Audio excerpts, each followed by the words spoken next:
Look at that, guys. Oh my gosh. So greatly inappropriate. On today's episode of Inappropriate Rocks, Steve has something to say. What are we standing on? Hello. What are we standing on? Hello. Hello, matey. Well, we're out here on a pyroclitoric float. Fascinating. It's a technical term. Pretty quartzy, druzy-ish. Certain shape to it. Hey everybody, and welcome back to Elley Knows Rocks. I'm out with the group and we're looking for calcite, as well as some banded agate and hopefully some geodes. Whoa, we're climbing down the hill. So thank you all so much for joining me on this adventure, and let's go see what we find.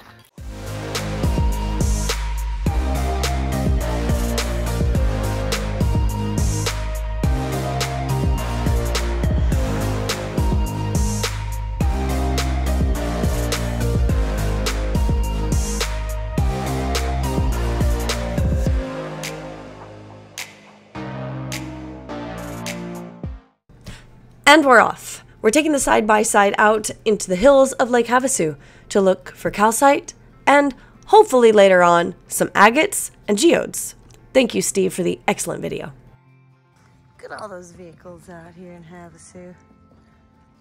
Tons of vehicles.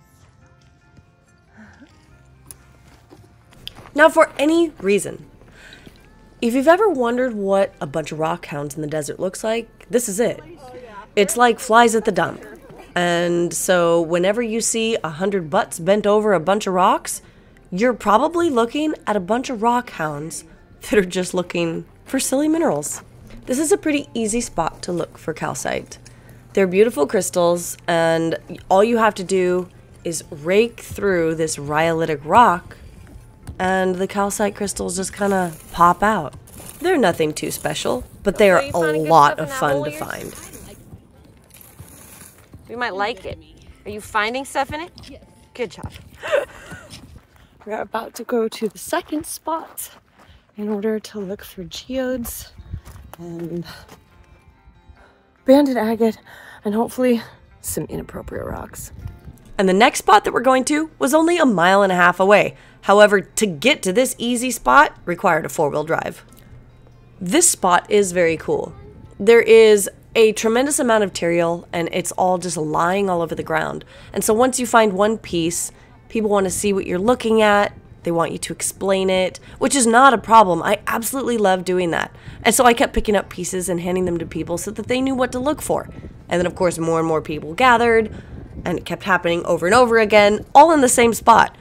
We just kind of moved around, I would say, like a flock of birds, looking for pretty much the same thing in the same area. And literally, there is such an abundance of it that you don't have to go very far. Inappropriate. Woo! Another beautiful inappropriate rock. Oh. You've been helping. Oh, we find one? Look at that. Looky there. Look at that right there. Yep. Perfect. She's perfect. Literally, that's awesome. Oh, whoa. They're small, but they're perfectly inappropriate. We're finding all kinds of them. Look at that one. That's almost inappropriate, but that's just cute. Oh, I found a double. Look, it's a set. Oh, well, no, it's a lopsided set, I guess. Maybe it looks more like an intestine. That too. Oh my gosh, look at that one. It's puckered up, that is. Steve, how'd this stuff get here? Well, a long time ago, it wasn't here, and then it was.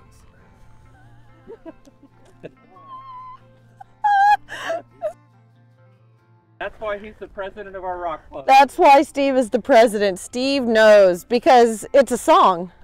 Yep, hey Steve, look it up. It's a song. Oh my gosh, you guys, check that out. She's beautiful. And there's a weird one over here. There's that one. There's that one. Let's dig this guy up. Maybe we have another, at least half inappropriate rock. Oh yeah.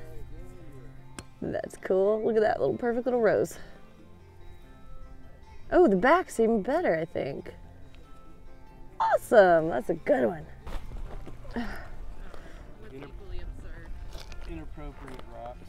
No, I like Yes, And now that we're is gonna go down over there because it'll check on lewd the body part Calcedony contest. a what? A lewd body part Calcedony contest. Yes. So this is a better specimen to show people. What is it? There. Oh yes. Very cool. These are our little rhyolite outer part of the geode, and ta-da! That is a possible good one on the inside. Is that yours? Oh, and look! Did you break that open? No, I found it just next to each other, but yeah, they're definitely the same spot. That is so cool. Good one. Yeah, it's got all of the little bands in and everything. Nice job, Kelsey. Nice guys. You guys. I know. Look at that. Goes above and beyond. Some nice juicy quartz. Some peach agate banding on the sides.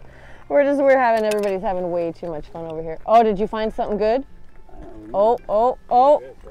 Look at that. Steve just found another inappropriate rock. Steve did find a bigger one than me. Steve's is bigger than mine. We're having fun today. You guys, look. Okay. Look at that. It's got some major dirt inside. Look at that. How cool. Look at that. And then so you can see how nice and red that is. And then, whoa! Isn't that cool? That's pretty neat looking. Good little geode. More of that Jersey peach color. It's really pretty too. We're gonna take it cause it's pretty. Oh, there's a good one. Actually, look at that banded agate. That's a really cool piece too. Everybody's finding amazing stuff. Oh, I think I found a little rose. Yeah, cool. Oh, is she inappropriate? It is kind of inappropriate. What do you know? That's too funny. That's awesome. Hey everybody, I just wanted to talk to you a little bit about the geology behind me and what it is that we're seeing. This whole area behind me, you can kind of see how it goes up in that direction, and it's all very red in color. That is the remnants of a rhyolitic volcanic flow. And what happened in that area is there was a bunch of gas and whatnot. I don't need 2 gloves, so I don't need just a glove. I can be normal, I'm not trying to be cool. Just trying to use my phone. But, so in that area, all the gas expanded and kind of made room for any form of hydrothermal fluid to get in and dissolve minerals from the rhyolite and then put them into the little gas bubbles. And while that was happening, all of the silica-rich fluid then cooled, and most of it cooled completely, leaving no voids. There are some geodes up there like we've seen, but most of them are really condensed thunder eggs, and there's not really a spheroidal shape to any of the geodes. They're just all kind of jaggedy and just filled in any cracks that they possibly could, because this wasn't a well-developed system. This was a quick system, and you know that based on how ill-formed the geodes and the thunder eggs are up there.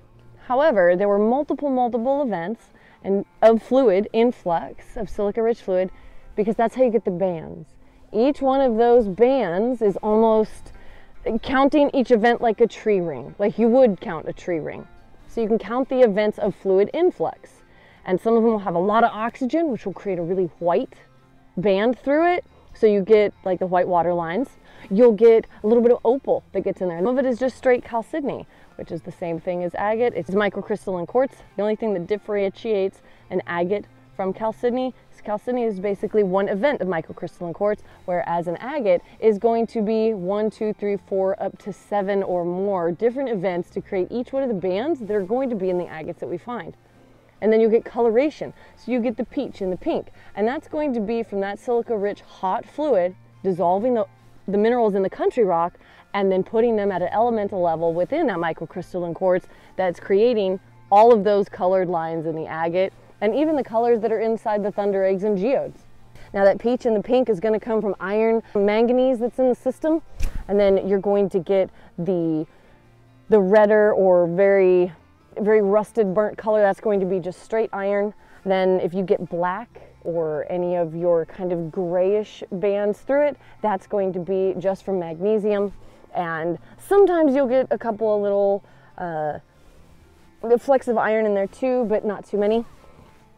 And then we don't really have any green banding out here, but green banding can come from chlorite, from chromium, from illite, a lot of different things. And so that's kind of how the geodes and the agate is forming in that. Also, you do get seam agate up there as well. And so the seam agate, like you've been seeing, they're about this thick. Literally, it would have been a crack in the rock that the fluid just came into, and the rock could have been this way, this way, this way. The rock can be any direction. Quartz, agate, any of the fluid banding and whatnot is omnidirectional. It can form in any direction, upside down, flipped over, sideways. Crystals just form in the way that they have enough room to grow. So whether that's upside down, sideways, inside out, backwards, they'll form any direction as long as there's space within the fluid for those crystals to start forming points. And one of the reasons that you just get banding instead of a lot of points is because there wasn't enough time for the crystals to form in there because the water evaporated quickly. And that's how you get the different bands, is after the fluid comes in, there's a certain amount of water to silicate. The silicate starts to settle out and the water evaporates, so the silicate hardens, and then that's one event. And the fluid comes back in, same process, silica settles out, water evaporates, and again. But when you get one of the events where the fluid stays in there for quite a long time on top of all those agate bands, and you get those teeny tiny little quartz crystals that look like sugar all the way around any of the botryoidalness or any of the bands, and they call it druzy quartz, it had time to form. That was the last event, and it was also the longest event. So the water stayed in there without evaporating for a very long time so that those crystals could stack up on top of each other and create points. So that's just a tiny bit of the history. That's the biggest geode that I've seen up here. Oh my gosh, can I see yours again too with the heart? Look at that. Oh, everybody scored.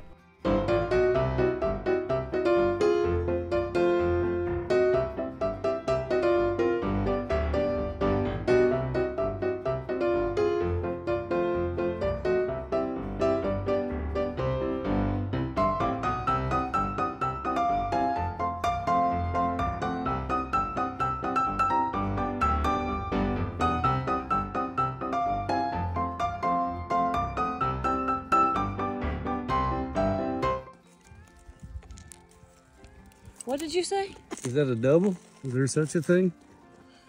Multiple entry? Actually, it looks like a love knot. It does look like a love knot. That makes perfect sense. Oh. Well, this is some rare... I'm standing out here on a tuff. Oh, they've got basaltic rhyolite all around me. Well, he's not wrong about that. He's wrong about the tuss. Yeah, but what I wanted to get a picture of this because you don't see this often. Pick your shit up, people. Yes, do not leave trash in the desert. You don't need to litter. This is just a PSA of don't be a dickhead in the desert. Please, come on. Okay? We'll take that home after we're done. Perfect. Oh. Yep. Actually, you got a little bit of common oak. Mm-hmm. That's a good butthole. It's a perfect little butthole. Albino. Petrified. Scary. Inappropriate rocks. Oh! I'm sorry, Steve. I'm sorry, Steve.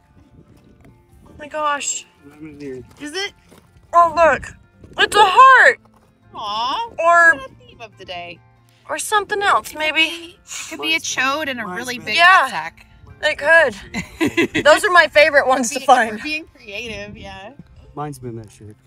But it goes back. Steve's looking at it like, yep, that's Woo! Oh, there's another one. Another one. Steve. It's right there. It's right there. See it? Right there. Up.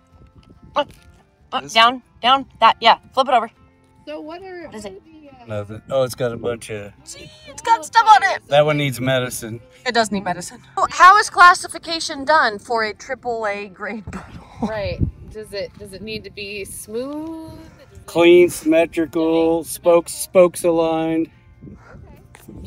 In advance to all of my subscribers. I apologize for the content that you're seeing. If you don't like that, please feel free to skip this video. If not, and you love Inappropriate Rocks, I can send you Steve's phone number and he can give you an earful.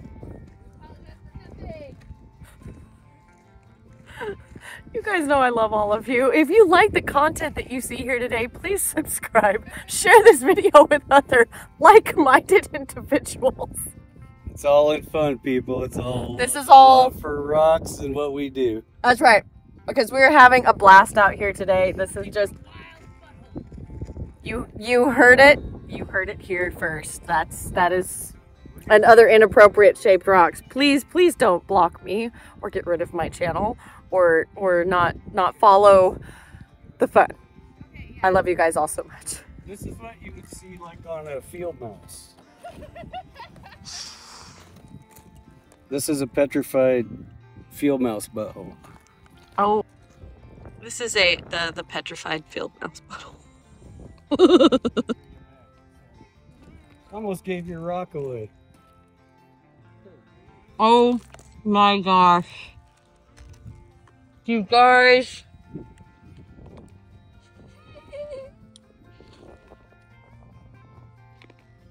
This is perfect. I mean, this Inappropriate Rock has definitely been blown out.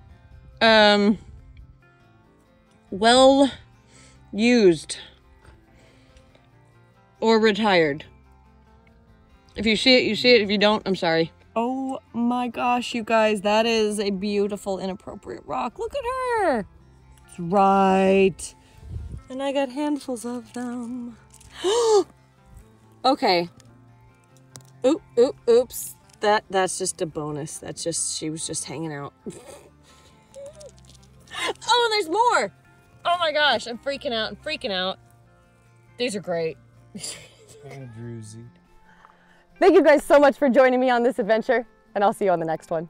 For those of you wondering how to clean Chalcedony, I'm going to show you a step-by-step process to take your crystals from this to this. I'm going to start to clean up some of my Inappropriate rocks. They look pretty funky right now, but they're about to look beautiful. These minerals have already been soaking for a day in water right out of the field. I am just going to put some dish soap in there and hot water.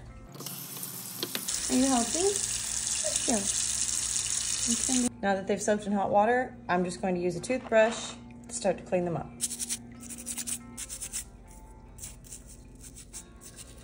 Are you helping? Huh?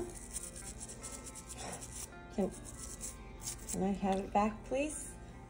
Just use a pick to get out all of the nasty little small parts that I can't get with the toothbrush. I have cleaned up a lot of these and I'm putting them in the ultrasonic cleaner for 4 minutes. You can see a brown cloud start to form very quickly with the ultrasonic machine. It's also sometimes necessary to use a pipe cleaner in some of them. These beauties have been cleaned, scrubbed, ultrasonic machine, and now we're going to put them in some warm water. Good old iron out for about 12-ish hours. Iron out in. And now they soak. I just wanted to show you before I dump it and mess them all up. Look how much better they look. My gosh. This is the Chalcedony all cleaned up. You can see some of these that had a lot of staining on them. They're very, very clean. For the most part, a lot of these just turned out so spectacular. You can see all the little crystal formations on them once they're really super clean. Most of this type of Chalcedony will have some kind of druzy crystals on them. And so being able to expose that after they're cleaned up, they just look so beautiful. That's all it takes. It's about a 3 to 4 step process of a lot of scrubbing to clean these up. I think they turned out great. What do you think? Everybody that was on the field trip and collected these really cool calcite crystals, I'm going to show you exactly how to dip them to clean them up. First off, you're going to want muriatic acid, which is just the same type of acid you use in your pool. I am going to use this little tiny plastic strainer. I have rinse water, and I'm gonna add just a little bit of water to the acid, not a lot. And then we're going to dunk these right now. They are gonna freak out. You wanna agitate them. You can see this, all that gunk is washing away.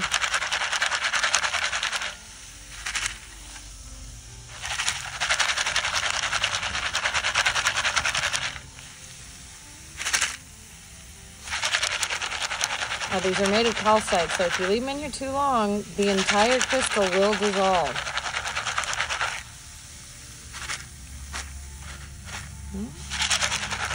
These are etched pretty well. There's just some brown stuff on there. Those might need to be a little longer.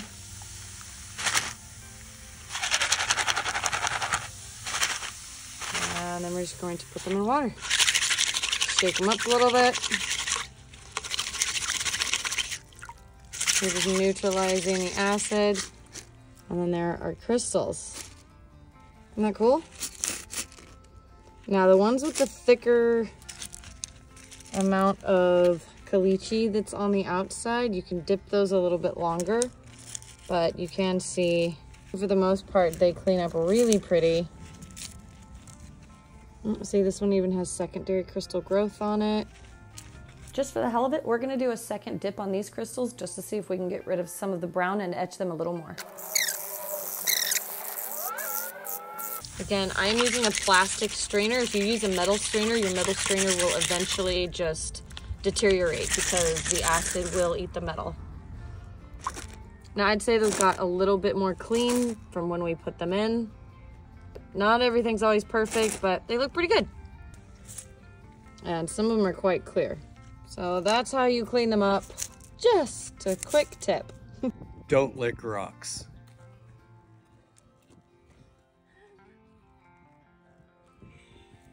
That was my serious. All right, y'all, it's in here with a can. We took it home. You don't leave your trash in the desert, dummies. Come on.